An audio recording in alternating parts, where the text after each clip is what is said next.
This is becoming one of my favorite times of the day. And look at me. I got the camera figured out tonight. So proud of you. So tonight, it was on my heart this morning, early morning, late night, early morning, as I was staying up and ideas were flowing and I was sharing, offering the Ines Lahaina to people and letting it fly out into the world. I thought I wanted to speak to my hula era. I Part of living in Hawaii is something that has always, I'll have to find it, always been a significant influence on me is hula. I remember coming here. I have a book I wrote actually called Huffman's in Hawaii, my maiden name Huffman, when we took a trip here and saw hula and then living in Oahu, I was really entrenched in my medical residency and my fellowship. So there was very limited free time. And then I had a baby, Camden, the third year. So every waking moment during the initial parts of residency was spent with JD. And then that also included Camden in our Ohana fold, of course, and Kai Kai, because we got him second year. So JD and I had the 1 year, and then Kai Kai, and then Camden came. Um, but I remember being also just very curious about Mary Monarch, which is basically the hula Olympics of the world, in my opinion, in my experience, that's held on the Big Island every year, and the best hula halaus organizations, not clubs, it's more than that, but the best hula halaus, the hula teams, for lack of a better word on that, halau has a much deeper meaning. Uh, Gather and perform the Merry Monarch Festival, and it's an epic event, and I haven't been to it yet, but I do hold space to be able to experience that one day. And then I had a friend on Oahu who, several friends who had danced hula, but just became more aware of how girls grew up doing that here, and male hula dancers as well. And then we moved to Maui, and in the initial part of our Maui, we've been here for 5.5 years, but I was up high with cruise and had him. And then the pandemic was, during around his second year of life. And we did a lot of distance church, excuse me, at that time. Our church had a hula halau that I became more aware of as I was, in and out of church at this, meaning I go to church, but there's a lot of chasing babies around. And one day I'll sit and listen to a full sermon, but that's not the era that I'm currently in. However, whenever the hula halau would be there, I would be just completely enamored with this gorgeous fluid form of worship, very moved to my very core, watching them utilize their bodies as instruments for the kingdom. And it just moved me deeply. And then Camden, my oldest, she's extremely, my first daughter, our oldest, I should say, she's a dancer. Like she moves so beautifully, so gracefully, so reverently.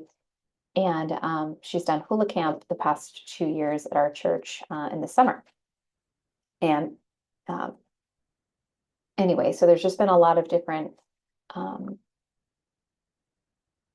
from what you think of the mainstream culture that doesn't know Hawaii, and not that it's irreverent, but we think of the grass skirts, and we have little hula, dancers that sit on car windshields and move around. And we marvel at the way that they can move their hips. And there's that level of hula comprehension. And then part of my kuleana, I feel, and living in Hawaii, and I became aware of that from day one of living here and moving and working in the healthcare system as a physician and taking care, getting to care for the Hiki of Hawaii, and understanding the culture and the driving factors in it to take the best care of my patients, to be culturally sensitive and aware is, an insatiable quest and appetite for learning more about Hawaiian culture.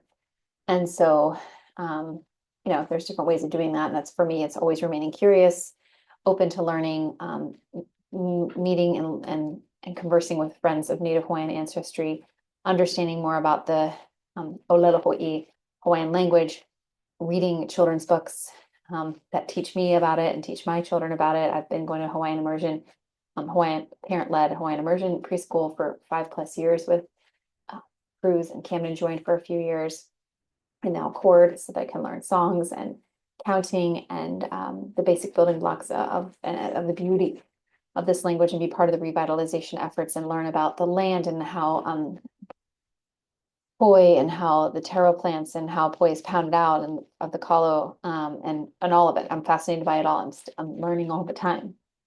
And I love it. I'm fascinated with Hawaiian culture and reading history books on Hawaii. I remember actually sitting in this room when we had, at one point, this was a Camden's nursery, and I read a book somebody had given me about Kamehameha, Hawaii's last king, and the biography on his life. And also I read a book in here about the history of surfing and how the first boards were made and all of it. So learning about surfing as a cultural practice, and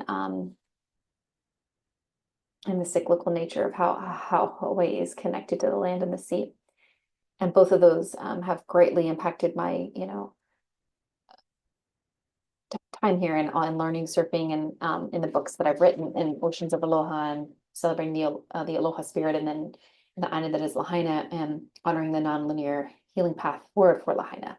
Both of them have a little Hawaii words that have become part of my everyday language, love of flow, woven in, and invited readers into that in the back. And then the Aina that is Lahaina also has core Hawaiian values that are embedded into the fabric of the Hawaiian culture, and invited for people who live here to embrace and embody as well. And really to know that the aloha spirit and aloha is a choice, right? Every day to practice it, to live with it. And so, and I love doing, like, on Duolingo and other places, like practicing my Lelo Hawaii. But one day I was in the backyard. It was a Monday afternoon. Cord was about 7 months old or so. So, in the colorful chaos in my life, I was happily busily full, and I got a call from a friend who has a daughter Camden's age, and we know each other from like various volunteer opportunities at our church, and our daughters were doing ballet together. And she said, our hula halau at church is open right now for accepting people who want to come into it.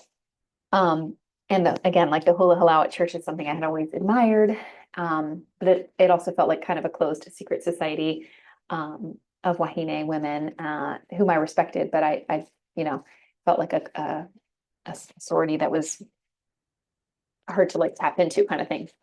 And so when I heard that they were, but she's like, it's today, and you'd have to come today and meet the kumus and those teachers. It's like wisdom.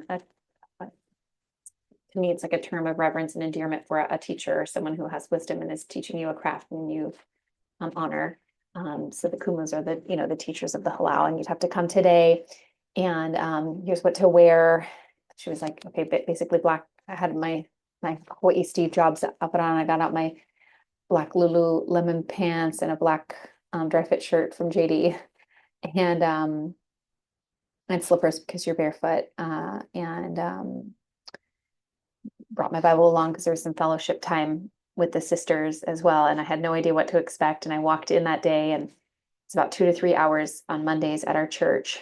And what followed was like maybe a 4-month committed journey for me, leading all up through more, yeah, up and through Cord's first birthday, of immersing in the hula halau of our church, Hope Chapel Maui. And I was able to benefit from the immersive and expansive experience of dancing in 2 melees. So mele is a song, and oli is like the chant, and those are both integral components of hula. And there's many different types of hula. And I was fortunate enough in that time period that I was actively part of it. And I think there are seasons where you come and go, maybe from the hula halau. I'm going to pause right now just with creative pursuits and where I feel like I want to invest my time with my babies. But I fully immersed every Monday in those practices. And then every single day of the week, I was practicing on my own. I was like, if Cruz was at Taekwondo, I was behind the warehouses in North Kihei, practicing the hula next to the mats and container ships and whatever. Um, container ships, but like the containers from the ship that were elevated because they cast a shadow and it was actually cool back there. And I'd have cord either I'd be baby wearing her, or she'd be in a stroller. Camden practiced with me a lot. And what was really cool is that Camden came with me to Halal, and typically it's only for adults, but because she's so reverent and she really learned the melee, she had a deep desire to be part of it and to learn it. And I asked the Kumu if she could come, and they granted her that permission. And so being able to have that time with her was really impactful for me. And I'll treasure that. So my experience in going was I was thrilled to start. I was nervous. And it brought me back to all those, that kind of the imposter syndrome that you feel in medicine where, there's kind of that feeling that you're never good enough, and and a part of that is healthy because you always feel like you work better in community, and you're just always learning, right? And I do think some of that humility is good in life. But I dropped right back into that with the Hula Halal, where I was definitely the newest member there. I mean, there was one other sister who became a really close friend as well. And then she discontinued for other reasons for alignment in her life, and I continued on. And so the loving corrections and constructive feedback was often centered on me in the practices. And I do feel like that's a gift for me, is being humble and receiving feedback, and always asking, like, what can I learn from this? How can I learn from this?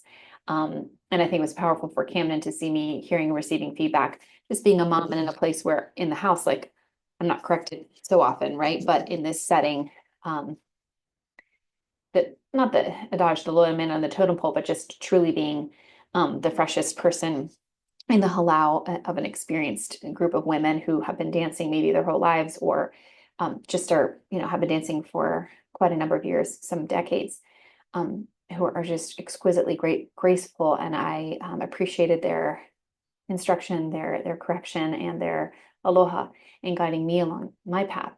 And so I was able to learn two melees. The first one was like the smooth form of hula that we often associate with watching a hula melee.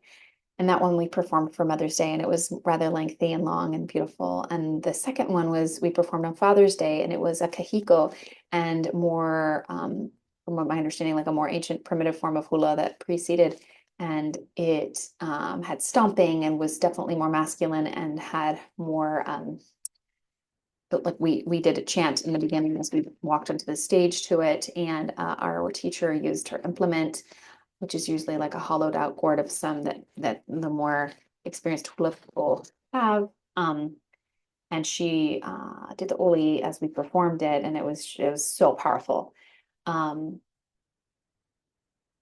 And where I was going with that is throughout these practices and these weekly immersions, we study the word, and we would share how different parts of the melee were speaking to us, and we would meet together in that time. But then there would be like the warm up is extensive, and it can be you're memorizing the olelo words, the cues, and and how to be present. And Camden knew and could sense some of my nerves, and just having to choose to be scared and do things anyway, which I would tell her that's the definition of courage, to be nervous and fearful about something, but choose to do it anyway, and just continue to choose to show up and continue to have that desire to learn. And that was always like at the forefront of my mind. I'm like, I loved learning it, and the kuleana of it, the responsibility. And I was fascinated, and I always will be, because I consider myself, I'm not actively dancing in the halau, but I'm part of the halau. It's part of me, and you never leave that sisterhood. What I love about it is everything that goes into a performance is exquisitely thought out. So everything that we wore, the hula skirts that we chose and the tops that we chose. Like for Mother's Day, for example, we wore a purple skirt, which represented royalty, that we felt in our mothers and in the wahine and the ancestors that had come before us. And it had, among other flowers on the skirt, protea flowers, which are beautiful, beautiful flowers, but also symbolic of resilience and among other things. We had plumeria rosettes in our hair and plumeria leis that we made, that were meant to evoke a scent of home, a scent of belonging, a scent of peace and yes, home that you felt with your mother, with your maternal figure. And all of those things, were to be gathered from the Aina with, harvested from the Aina with respect and with aloha by each of us, not something that you go out and you store by. You learn to make your lei and string your lei yourself. And I mean, I've been lei making since I moved here because that's also something that I'm passionate about. And my neighbor in our neighborhood gave me my first lei needle. And making the rosettes, it comes is a special way. I don't like to damage or traumatize the flower by taking off the petals. I think that some methods do that, but the way you lay it out on the rosette so that it just sits so beautifully. And then for the Father's Day Kahiko, we wore brown bowels, and that was more symbolic of an earthy, paternal, masculine type of energy. And we wore Song of India leaves interspersed with tea leaves. And for me, I learned to boil the tea leaves to get them to be more pliable, and then to weave them into a lei, and so not even needing to use any string or anything, like making the lei with plumeria, but the tea leaf lei is woven. And then the Song of India is kind of the green and light green striped leaf that is extremely resilient and lasts a long time. And we wore hakus that were braided, gorgeous braided hakus. So lots of greenery, vivid of the land. And my kumu actually wove my haku for me and showed me how to do that. And I was there for the process. But so many hours spent outside of the halal, ordained and organized practices where you're practicing everyday hula as part of your life. It's not something you show up and do. I was hulaing the shower, huling. My Camden and Cruz definitely in chord memorized the all the lyrics of the melees, and as did I, and it's part of who I am, and I hope to always be able to perform these hulas. And you iron your hula skirt and your blouse, and I borrowed my iron twice from my neighbor next door. She put it on the fence so I could have everything ready. And so and then getting there early, at the church and being ready for the performances and coming in during the prayer, the blessing, whatever time was appointed for us to, be prepared to perform. And there were extra practices as well, like in leading up to whatever day we were going to, be there for the church. And ultimately, feeling the nerves going up to the performances, and also having that desire to assimilate into the halal and earn kind of the respect, but really allowing all of those to just melt, and knowing that this was a calling that I felt in my body to move my body as an instrument of worship to the Lord, that this was a way in my spirituality that felt so a vivid, artistic, creative side of me come to life. In college, I took an elective. I didn't get a whole lot of elective choices with my choice of major, neuroscience, in neurobiology, and a minor in chemistry. There were like a lot of them were core classes that were part of the path. But one of the electives that I did get to choose, I remember taking world history of the dance, and I absolutely adored the class. I was fascinated and enchanted by it, just learning different dances, and we got to practice different moves and steps from different cultures. And I actually remember sleeping through the final exam, which was so uncharacteristic of me. And I think I was exhausted from, basically having the full-time job of being a collegiate Division I athlete, and also doing pre-med neuroscience major, which had even more credits than any other major. So I remember rushing and like getting to the final and talking to the teacher and anyway, she was so gracious and came up with an alternative plan for me and it was fine. But oh, and I took hip hop dance. I remember marching myself down to the student rec center in a take hip hop dance and just marveling at those girls. And, we had a lot of Cuban and just like this beautiful confluence of cultures right in Miami. And many of them were very gifted at dance and movement. And you better believe I was out there at I was out there at South Beach sometimes and in Coral Gables, like going out when I could and dancing has never really been like my strong suit, but like maybe it is because I'm just like I dance with reckless abandon. How about that? Ask JD about my dancing. Um, and now I feel like I don't watch a lot of TV, but when I do, Dancing with the Stars fascinates me, and I just absolutely love the theatrics and but more than the theatrics, the dance.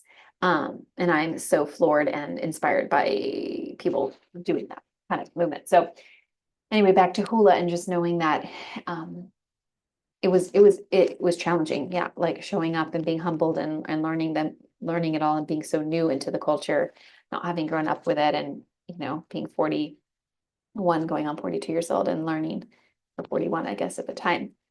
um but it was also so beautiful. And so when the performances came and I could feel the nerves, I wasn't there to dance for for myself or for even my babies, although I was really thankful for them to get to see me there. And JD too.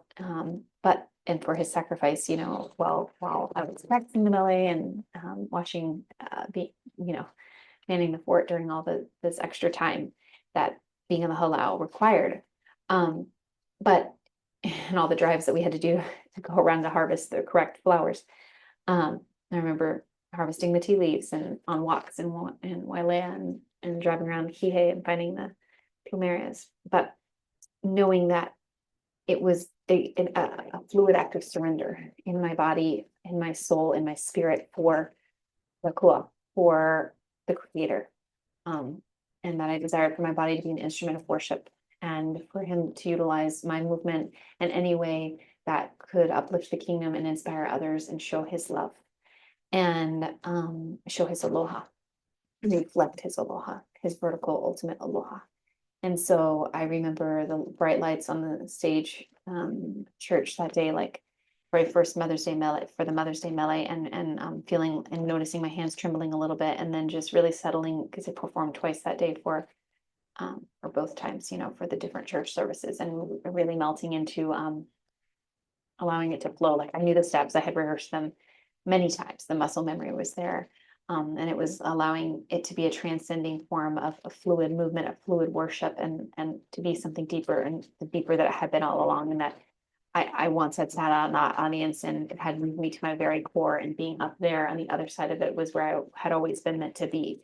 And saying yes on that day when my friend had called me, my sister, and another creative, expensively creative mama that I'm blessed to have crossed life paths with, when that was all divinely guided and saying yes. I remember walking around in the backyard that day, being like, I have to leave in just a little bit. And I don't know, like you just kind of finding the reasons that maybe it wouldn't work, but knowing it was a yes in my body and saying yes and doing it. And showing up early, mostly like awkwardly early for like the next month that other people would just I always am like the person that if I'm not 15 minutes early, I feel late. I think that's ingrained in me from medicine, where it's way more exacerbated than that. If you're not like an hour early, you're late. But so I would show up like super early and just to try to get extra practice and working on the oli, the chant, because we had an oli for our halau, beautiful, that we chanted every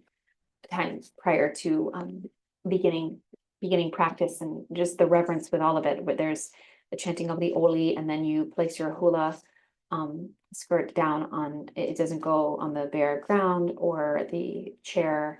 It always rests on maybe a placemat or something. I had actually a beautifully beautiful textile blanket that I got from a local artisan in Peru that I had brought. But and then there's also the placing on of kukui nut shell necklaces and anklets and wrist bracelets that are part of it. And I got some for Camden, I got some for me. And that part you happens like as the kumu puts hers on, then everyone else puts theirs on, and it's just done in reverence and in yeah, like a ceremonial order of ways. But being able to perform those 4 performances were extremely impactful for me. I have notes that Camden had written me, and pictures that Cruzy had drawn me for some of my earlier practices when they knew they could sense in me some of the restlessness, some of the nerves, some of the bravery and courage that I was cultivating and showing them in this raw and vulnerable side of mommy trying something new and being the new person on it and being uncomfortable because clearly I was uncomfortable in many ways, but how transformative that can be. And it was really powerful to see them take it, see and sense that energy from me and then be proud of me and write me little like love notes and encouragement. And I remember sitting that down next to my Bible and then choosing to share and really just immerse myself in the whole experience and get to know some of the other sisters and do something definitely out of my comfort zone. Um, and I'm so proud of myself for saying yes to that. And I'm so thankful that I take the divine nudges and divinely orchestrated experiences as I know they're designed for Keokua by and for me. And I listened to what my body's telling me about that. And the answer was easy as I knew how moved like to tears that I am when I watch the hula meles. And they recently did one for our church's like annual celebration of its existence, its birthday, its anniversary. And it was so beautiful to the blessing. And I actually want to watch it and learn it because I just want to dance it like as an act of worship and a fluid form of movement. And so dance to me is so beautiful. I am in my dance era. Maybe perhaps I always have. Just as an athlete, I think dancers are incredible athletes. As somebody who grew up in the soccer culture, which shaped me in the fabric of that, is a beautiful part of who I am through my days as a soccer player and a coach. And I love that soccer truly does speak every language. But I'm coupling that the fact that soccer and then my career in medicine is very has very concrete definitions. Like this is how many minutes a game is, and this is who wins, whoever scores more, or if there's penalty kicks, and it's very defined and structured, and this is what's where you need to pass the medical boards, and here, have you looked at the vital signs of the patient, and there's a lot of concreteness and black and white to that. And yet there's such a side, and I thrived in that environment, and I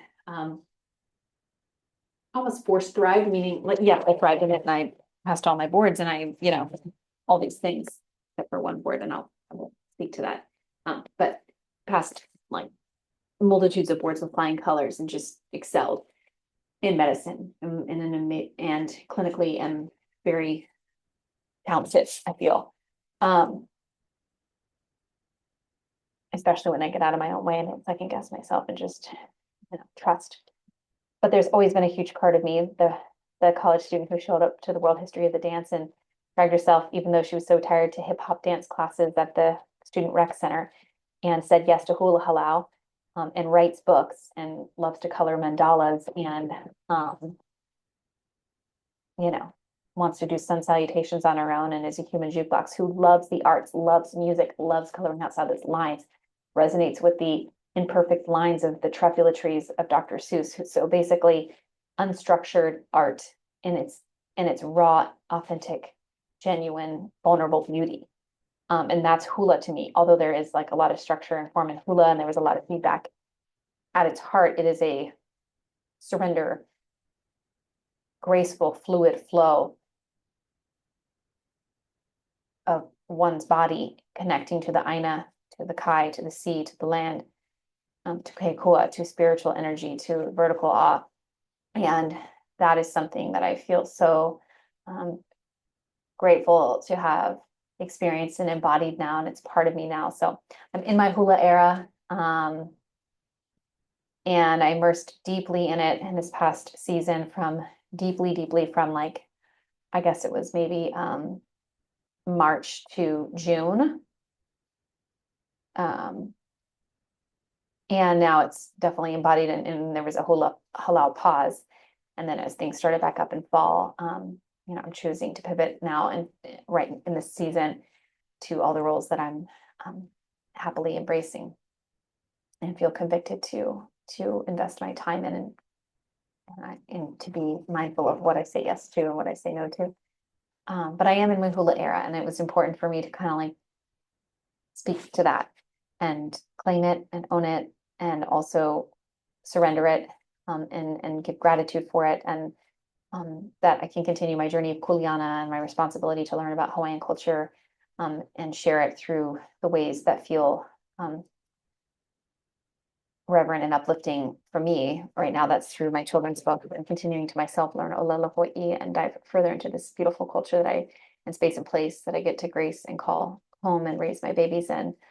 Um, and yeah, so hula halau, mahalo nui loa for embracing me into the fold of the hula halau and for how it changed the fabric of my life and how I'll continue to dance. It's part of me. I am a hula dancer now, and whenever I see hula dancers, I now feel the footsteps and I see the arm movements and all of it, and I feel so thankful to speak the language and feel more fluent in the fluid movement of it all. So aloha hula.